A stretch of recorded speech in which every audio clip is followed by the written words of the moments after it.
Hello everyone, GoldenHawk here, creator of Ancient Powers and 24th degree High Priestess of the House of Life.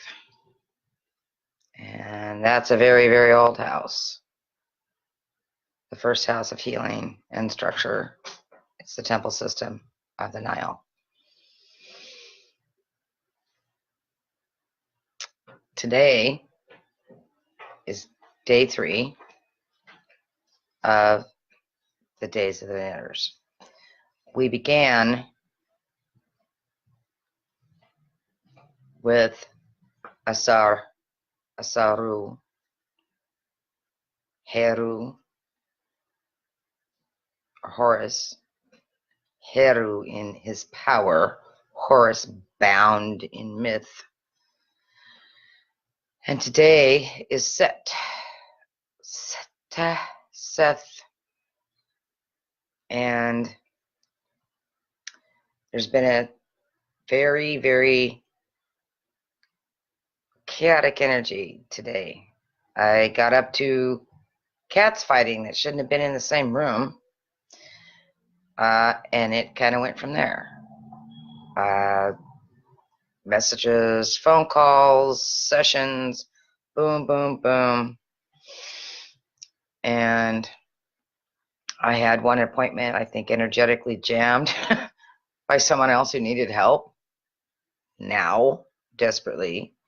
And it was a chaos to order type thing, so that's how it worked. And it was a great healing. And it had been 15 years of horrendous pain, and the chaos was within. A suppression of an old order and deep grief that really needed to move forward. And as I spoke of Osiris and Heru Horus, we don't see them around too much in other structures anymore. But Seth, we do see. And he is the third born. He is born into a depth of darkness and chaos. And his energy brings like a chaotic purge, a great deal of things that have been blocking. And I would say, oh, yeah, that's there.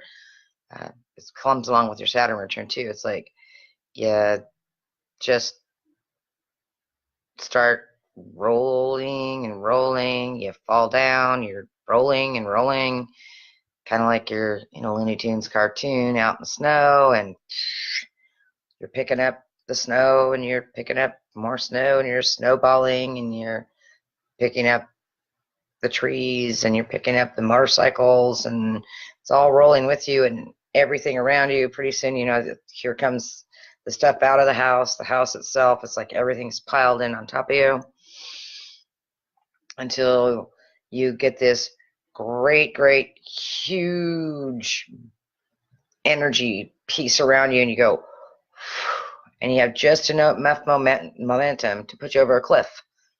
Bam! And all of a sudden you can see it all. And that's a big set piece. And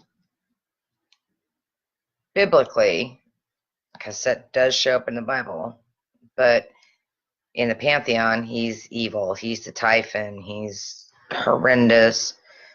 Well, not so much. He's really necessary. We'd been through a cataclysm, and we needed to see what had gone so deeply inside us, what had caused the fear.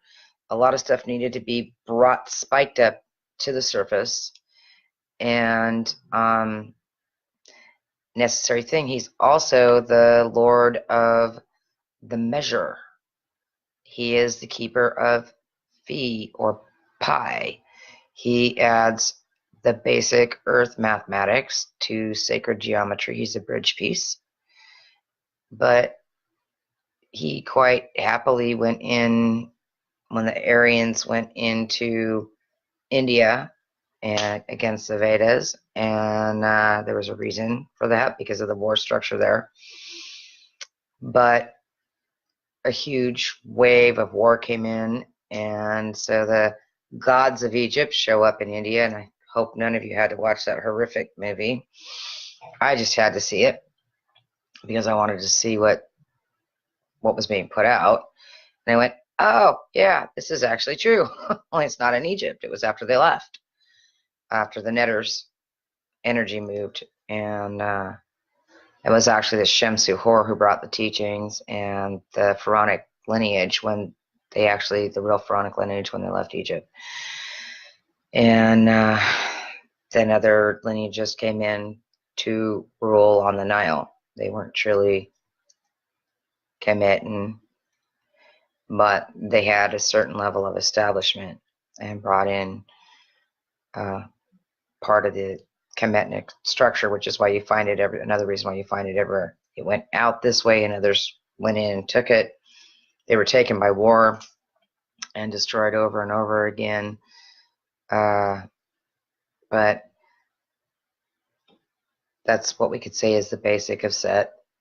And it's necessary. It's a necessary. And it really isn't evil. It's about opening one's eyes and allowing yourself to. There's a chaotic universe until the one who perceives comes in, and through the very nature of perception brings it into order. And that's actually the function of the three males with the twins. And then there's Seth, who, along with, the rest of the pieces that Moses took out as a said functioning Pharaoh, took out of Egypt, Tutmosis, when he left. Not leaving with the ability to key. He didn't have that. He was a Pharaoh. He wasn't the one who held the keys. He was never able to fully establish what his intent was with the Sumerian structure coming from a line of Abraham that came out of Ur. Abraham didn't get his inheritance, so he went to Pharaoh. Pharaoh denied it. And on the story goes, I'm sure most of you probably know it. But Seth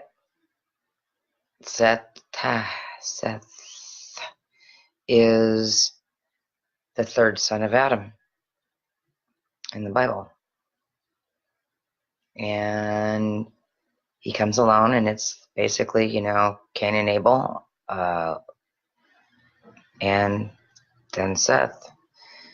And the central piece actually is missing. There is no Heru. There is nothing to hold the free will range in the quantum continuum. It turns you back into the probability field each time. And according to those particular records, all of mankind, except for one of the peoples that, Cain went and married a woman of or whatever, because there's all kinds of other people out there. Understanding how these false creator gods go. But Seth is the one that all of humanity supposedly comes down from.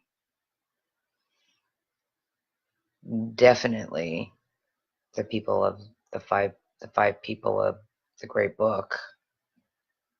That's the lineage. That's the story. And there's the evil brother, Cain, who kills the good brother, Abel. And then there's Seth,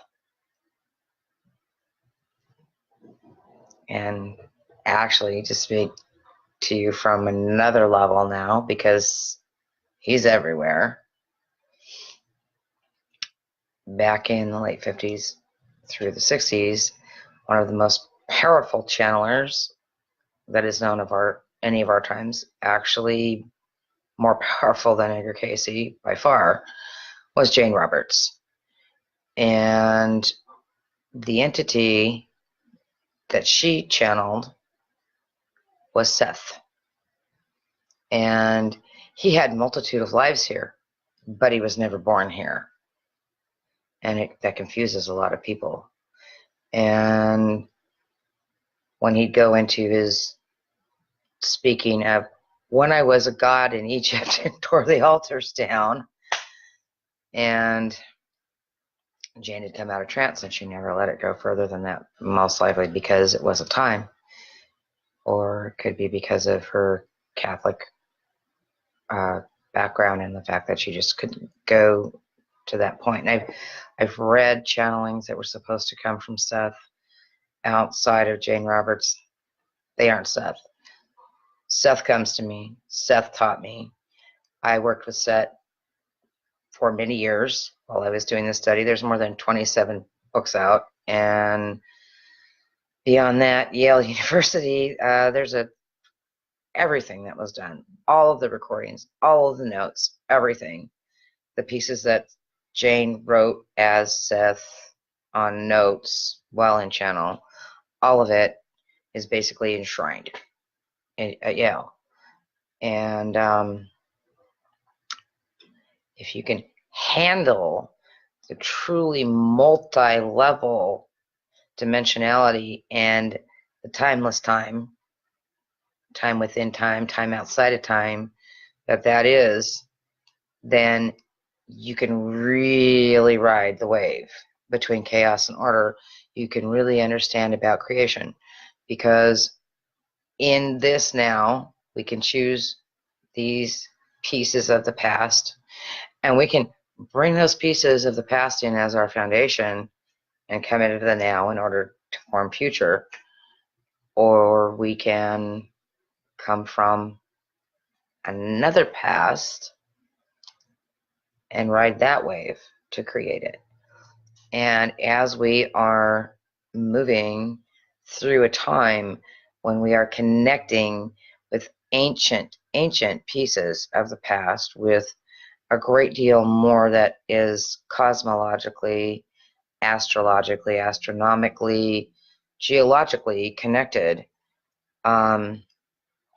we're bringing in all of these dreams, all of these visions, all of these connections with what I call ED, extra dimensionals.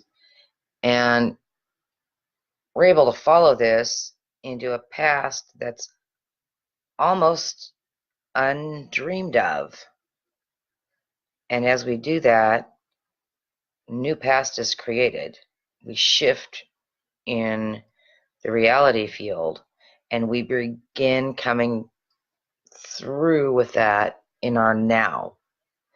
And it's a truly amazing thing when we notice it. We notice that I'm in a new reality. It's like I had a piece where a letter that I had from someone got burned when I was like 19 years old. And I was going through a box of stuff, and there was that letter. And I went, oh. And the letter was white, crisp white paper, not yellowed.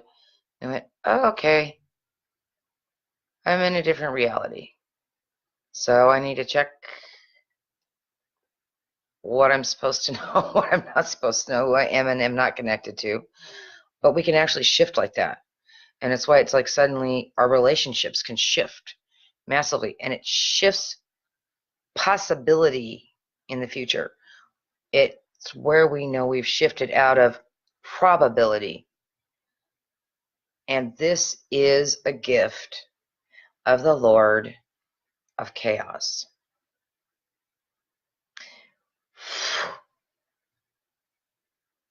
We perceive, we desire, we reach, maybe not with our hands. Maybe we reach with our heart. Maybe we reach with desire and power and move it through will. But we reach for it. And if we allow it to come in and to move into order, if we pay attention, if we hold our intent, it will come in perfect fee. It will come in harmony, like a symphony, because Set never comes alone. There are three: the Unborn, and the Lord of the Underworld, and the Lord who stands between. And I am so pleased to have you all with me. And if anyone has questions, and even if you have questions later on, just, pop them in, and, comments are good too. And I try to answer. I do. I try not to skip over anybody. I do want to say that now that I'm getting the big class going, I'm going to be putting up stuff for the Egyptian rods class, Egyptian rodwork class, and a couple of the other intro pieces that people who have or have not had the activations can do. And to all my pharaohs out there, as soon as this class moves through, I am going to have the class for the ancestral piece, and I think you're going to really like it. And I'm going to start putting up all of them. A lot of them, the pharaohs have gone through a lot of them, but they're going to be open. I'm going to open up one after the other, and I will keep them available at any point that you want. As soon as I get those first few up, there will be courses coming that'll be weekly. So you'll be able to jump into toning, jump into the netters class, and that'll be real fun. Really, really fun. I do my netters pieces daily, and I do my toning daily, and it's not such a humongous deal to put the structure in and do an extra big, extra intense one once a week, where I can bring those in who want to participate. And this will be just a fun and simple thing, and it'll be very cohesive and connective for the energy and the people here. And also, by the way, indigos, I will be addressing this very shortly. We're going to bring in the intensive piece. I haven't done a solely indigo and crystals intensive for probably a decade. I'm pulling that stuff up, and I will be offering the intensive that your neurological systems can take. And I promise that if you decide to enroll in that course, that I won't have you wanting to pound your head through a wall to get away from the way that it's being taught. I'll structure it to your structure. And as soon as the lists go up, I'll be putting them up, and more information will be available. PM me if you want to get involved with any of the courses or classes. And let's talk about what you want to create for your future. Let's talk about taking that chaos, that disease, that illness, that which is incorrect. Let's clear it and put it into order. Let's get some really great results. Neferka.